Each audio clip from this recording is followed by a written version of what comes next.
to Storytime with Gina and Zena. Hi, I'm ZBexx. I'm Covert Go Gina. Today we are opening up with episode 9 of March of the Machine, The Old Sins of New Phyrexia by K. Arsenault Rivera. We're super happy for all of your support on the channel. Make sure you hit the subscribe button, and let's get into our episode for today. Gina, where are we at? In New Capenna. And for centuries, the people of New Capenna were kept safe from Phyrexia. Now everyone in the multiverse is in danger. No! And the dark, corrupted angel Atraxa is harvesting. Buildings are collapsing. There's broken glass and blood everywhere. War machines on the move. It's totally bad. But there's hope. Because apparently, all that destruction she did with the stone statues was helpful because the stone springs to life, and now the angels are fighting. They're fighting on the front lines. They're taking up the defense in combat and spreading the halo around. And demons and devils are going on offense. The youngest angel, Gina, is too small to fight, but she's helping out with communication and resource distribution. And they kind of come up with a plan. The Riveteers go to work on the base of the tower. They disassemble it, and the whole thing just goes timber. And it collapses on Atraxa, who doesn't notice until it's too late. And I guess she's done now. Help, I've fallen and I can't get up! If a log falls in the wood on Atraxa, does it make a sound? I don't know. I was really shocked by this death. It's so sudden, and we don't spend any time on it at all. We just like, oh, they dropped a tower on her. Bye. It really happened super fast. Kind of like a house falling on the Wicked Witch. It's just, guess it's done. Anyone want her shoes? Atraxa's death changes New Phyrexia, and the evasion tree actually begins to retreat, and its branches are kind of zipping back in, and the portals are wide open. And they can see Theros through one of the portals. And Giada shouts to the angels like, hey, go help them. So the angels fly through, stop a sea monster, help protect the people. And then Heliod is there. Heliod sees them coming, and he's like, yeah, I'm gonna burn some angels. But apparently the angels are a super good distraction because Kaya is there, and she just kind of jumps on his back and does a little stabby stab in his throat. And the angels make sure that the oil doesn't get on her. Hooray! A god down. Because remember, it's super important not to get the oil on you because that's what causes the change into becoming Phyrexian. So we avoided that. Yup. And that's all the time we spend there. The portals shift to all sorts of planes. So Giada shouts, charge! And the angels just spread throughout the multiverse wherever they're needed most, even to the planes that don't know about them yet. I literally pictured the heavens parting, so to speak, and angels just being sent out like from some sort of Star Wars big destroyer ship, like pew, pew, pew, pew, pew. They're just, here we go across the multiverse.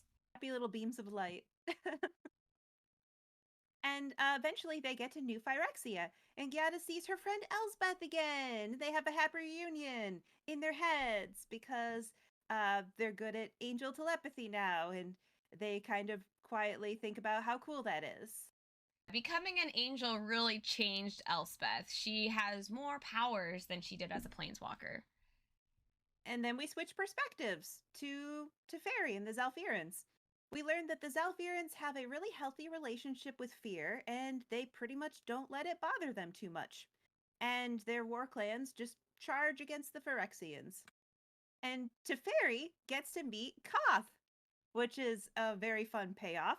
Koth's mouth's just hanging open. Where'd you come from? Teferi smiles and says, Zalfir, Wrenn found us. We're here to help. Oh, and by the way, the two planes are going to swap places, but we're like more than happy to have the Mirrans move in with us. This is kind of like the sister swap switching places Freaky Friday, but we're doing it with multiverses. So just hang on to your bootstraps. It's all going to be fine. Just assume it's going to work out. Yeah. Koth is really stunned by the news, but vows to make sure Phyrexia never forgets them. and the Mirrans join the charge.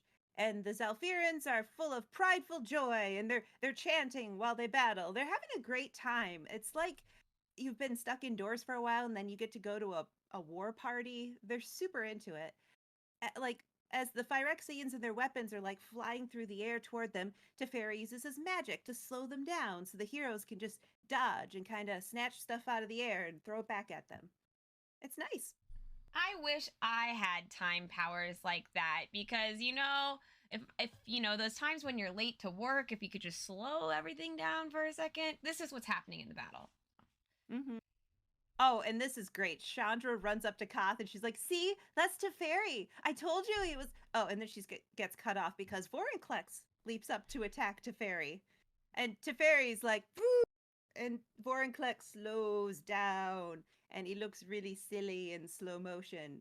So I guess they stop and point and laugh at him a bit. Koth especially loves this. He laughs and he punches the ground, and Chandra sends flames through the cracks that he creates, and they power up the Ascari's flaming weapons, and they just get cooler, I guess. Vorinclex like eventually gets to Teferi after a while and manages to tear him off of his mount. And then Teferi says, yeah, but look behind you." And this Ascari woman named Shella, who is good at drinking, the story tells us. She just decapitates Vorinclex with one blow. Just like that. Another the fire sword is suddenly strong enough to melt the metal, but I guess since we have the presence of angels, it's all okay. Well, the angels are helping make sure that nobody is getting infected along the way, so that has been very helpful. Yes. But I was really shocked that just this random character just took out a praetor alone with one blow. Just I was too. Wow. But that's how it happened, and now you know. Teferi thanks her. Elspeth flies by and calls for Teferi. He needs to be a little bit more careful. And Teferi's like, whoa, like surprised by her whole new vibe, but he gets it. She also tells him, like, make sure that your forces hold off Jingataxis and Norn and leave Nissa to her. And the angels are like deliberately preventing further infection, but they're only going to be able to do it for a limited amount of time. So please do hurry up. New Phyrexia's literal cracks are beginning to show as the two planes prepare to switch places, and their whole beautiful porcelain kingdom is falling apart, and big pieces are just landing on their armies. Turns out your structure might be your own demise. Elish Norn flings aside soldiers with ease, and even though her armor is looking beat up, she's still really eager to fight. And she's yelling stuff like, "What we've done, what I've built, will last forever. Phyrexia will never die. Don't you get that?" And Teferi's like, "Okay, everybody fire on Norn at once." So they're hitting her with lightning and ice and fire and bolts of verdant energy and withering dark. And this is all kind of beating her back, and she staggers, mouth hanging open. She screams, "Why aren't any of you protecting me? I am Phyrexia." Also, I like in this part how Jingataxius is casually riding along on a giant war machine just to set the visual as she's throwing her fit as the armies are about to like have this massive moment against her.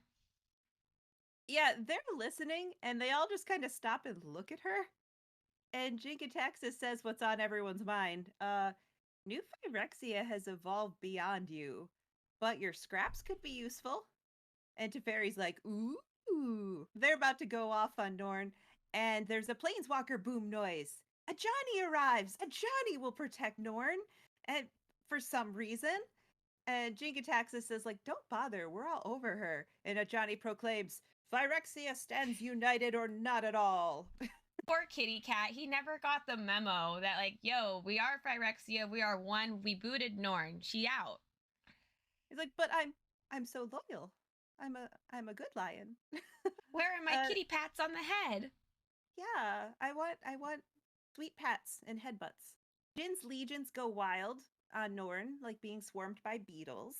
And Ajani just rips and slashes with his axe and his claws and his teeth, but it's not enough. And the Zalfirans just kind of manage to capture him with ropes and nets and drag him off. And Teferi asks, like, please keep him alive. I actually kind of like that one. We might want him for later, but not like Shieldred's head. While Jingataxis watches his army go after Norn, the Zalfirans go after him. He laughs and says, is this the best you've got, organics? And he gestures and spikes shoot from his war machines and impale their beasts. And then spinning blades come out and they're gonna go after their mounts. And Teferi like has to come in and go boop, boop, and he just kind of taps them and they come to a stop. Teferi's really exerting his power here. The time is really the best. Like, I never thought time was a good superpower, but the usefulness of it. Here's another wild moment in this story.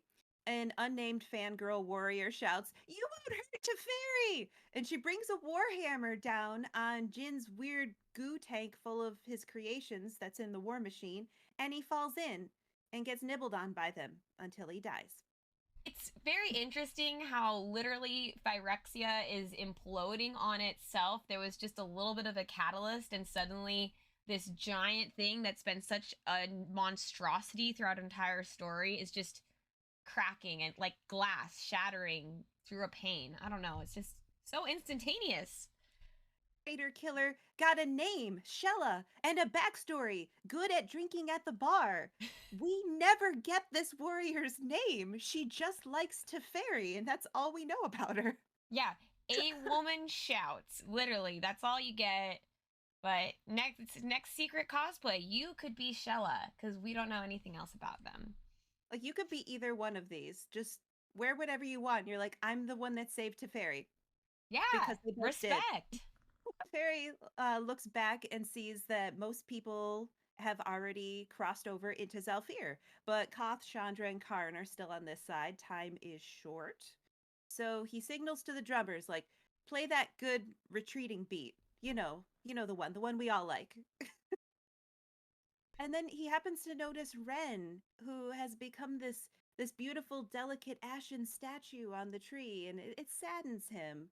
But he does notice there's a little acorn hidden in there, so he plucks it with a plan to plant it on Zalfir later. I love that part. I'm like, oh, Wrenn gets to live on a gift. Koth tells Teferi, hey, bud, it's your turn to go through, but Teferi says no.